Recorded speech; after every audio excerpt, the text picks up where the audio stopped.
Hello, I'm trying to record something here, so hopefully I should be able to work some problems on my webcam over here while I do an explanation of your lesson today. So today I want to talk about relative intensity, which is a little bit different from just regular intensity. Intensity is just a measure, if you remember from our last lesson, intensity is just a measurement of how much wattage or how much power is going through a certain area. So we use the example of as the sphere gets larger, the sphere of sound gets larger, the actual power distributed through each square meter of the sphere goes down as the sphere gets larger, right? Because as the balloon of sound gets stretched, the actual power goes down. But when we worked some problems, we came up with a really tiny amount, right? We came up with 0.0015 or 16 watts per square meter. And that seems really tiny. Like it seems like almost all the answers we're going to get at this with this sort of problem are going to be really, really small. And it's hard to draw an accurate comparison to what sounds loud and what is quiet. I showed you this little chart of the threshold of human hearing. So down here is what most people, the average human being, considers to be the quietest possible noise that you could pick up. So 10 to the minus 12th is a really important number. It's considered to be the lowest possible noise level. But actually at certain frequencies, you might be able to hear something slightly quieter than that. So just in general, this is considered the lowest possible sound level. 1 times 10 to the minus 12 watts per square meter. And then there's this other phrase that's used, threshold of pain, which sounds like a title to a Netflix drama or something. But this is like where you're actually damaging your ears. And you could actually obviously hear something louder than this, but remember how we talked about how sound has to do with pressure. This is where the differences in pressure are actually going to cause a pressure rupture of your eardrum or internal damage to the bone structure to your ear. So we'll after we do this, I can show you a little bit about the human ear, but the ear has a lot of intricate parts. I wasn't planning on explaining this super in depth, but in your notes, there's a little bit of anatomy of what's going on inside your ear, and you can your eardrum is exposed to those pressure differences. And internally, you have nerves and bones like that where a really large pressure would be a really large force, which could damage these internal organs inside of your ear and cause some major damage there. But let's talk about how we can actually figure out relative intensity here. So relative intensity, this is probably the unit we're most familiar with, yet somehow it's kind of confusing how we calculate it. Relative intensity we know as decibels. So this is named for not bells because of sound, like the sound of a bell, but actually because Alexander Graham Bell, the inventor of the telephone, coming up with a unit for perceived intensity. So decibel really isn't a unit because you're just comparing two different wattages. So decibel level is where you're just comparing the sound perceived to the lowest possible sound. Well, at least you're usually comparing it to human hearing, which would be 10 to the minus 12 watts per square meter. So we say that a decibel is dimensionless because you're always sort of comparing that to the lowest possible value of 10 to the minus 12. So we refer to this as I naught or I zero. It's like a constant, lowest possible. But if you look at the scale, you see that each time we're going up 10 decibels, what we're really doing is we're increasing our intensity by a power of 10. So in a sense, we're adding another zero onto our intensity. So the wattage is going up 10 times by adding 10 decibels. So if I go from 0 to 10 decibels, which by the way, these would be like super quiet noises, right? I go to 0 to 10 decibels, that's 10 times as loud. If I go from 10 to 20, that's not twice as loud. It's 10 times the intensity.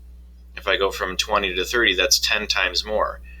So if I'm going from 0 to 30 decibels, if I'm changing the intensity by that, it's times 10 times 10 times 10.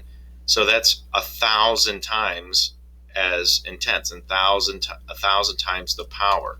So really, what we can say then is this is like 10 to the power of 3 times as intense. So keep that in mind, that we're like, so the decimal place has shifted 3 places when we move 30 decibels. So that's why they're called decibels.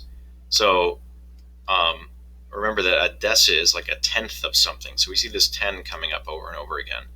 So 10 to the power of 3, it would be 10 to the power of 3 bells, or 10 to the power of 30 decibels. So that's where we keep seeing that number over and over again. It sounds a lot more confusing than it really is, because what we're just doing, again, is just moving the tens place. So if we had something that was 100 decibels, that would be times 10 times 10 times 10 times 10 times 10. We've moved the decimal place 10 places. So this would be 10 billion times as loud as the reference intensity. So your equation to calculate a sound level, or what's also called a relative intensity, we use this Greek letter beta, which I'm sure Colin will be really upset that we're using a Greek letter for this. But this is just representing a sound level, and our units for this will always be decibels, which aren't really a unit, they're just a relative unit. So the equation is always 10 times log base 10 of whatever your intensity that you're perceiving divided by the lowest possible reference intensity. So that's usually that 10 to the minus 12 number. Okay, if you were to rearrange this equation and solve for the intensity, so if somehow we knew the number of decibels we're hearing, and we wanted to know what that would be in terms of watts per square meter, we can rearrange this and solve for I. So this one looks real goofy, but this is 10 to the power of that decibel number divided by 10. Okay, because this is just a unit conversion because it's decibels. I really wish we just did it in bells, but so whatever you're hearing divided by 10, and 10 to that power. So this whole is like a fraction exponent. All of that times 10 to the minus 12. So that's in case you're solving for intensity. And remember, the units for this are watts per square meter, whereas the units for decibels, or the units for sound intensity, are decibels. And that's kind of easy to remember because the beta kind of looks like a B, I guess. So let's do a problem where we go both ways. So this is just re-explaining my same sort of scenario. So what is the relative intensity of the trumpet from the previous example? So in the last lesson, we looked at this trumpet problem where the trumpet was playing a note and we were 3.2 meters away, which distance doesn't play a role in our decibel equation. So we don't really need this number. We just want to know what the intensity level is, watts per square meter.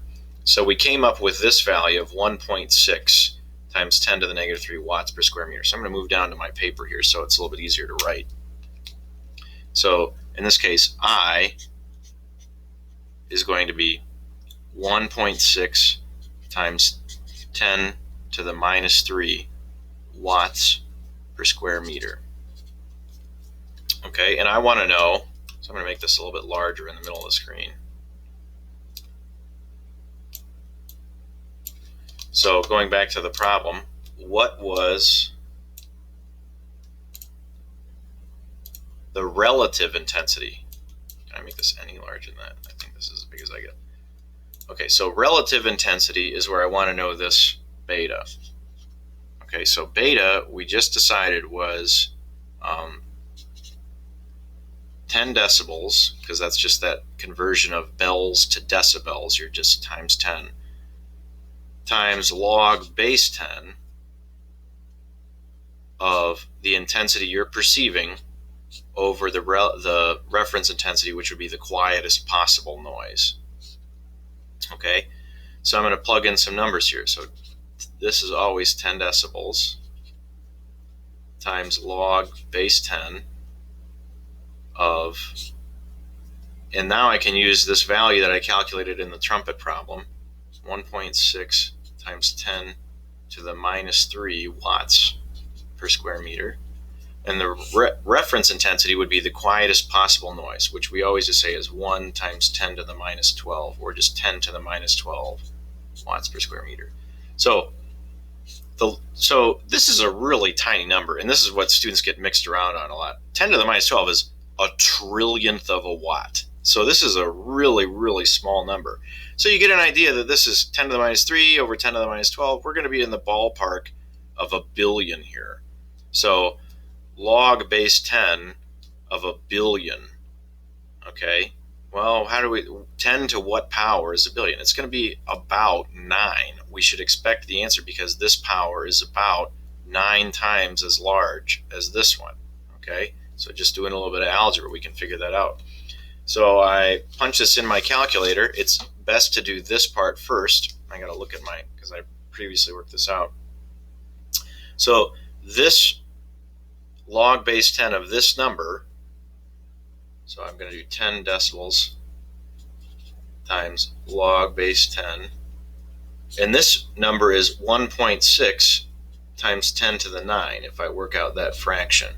Okay, which log of that is just 9.2.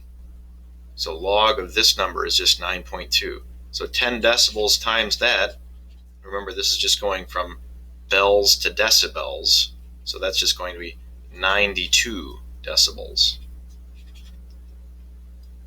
Okay, I think I have to pause the video and upload a second part because YouTube is going to cut me off at my time length here.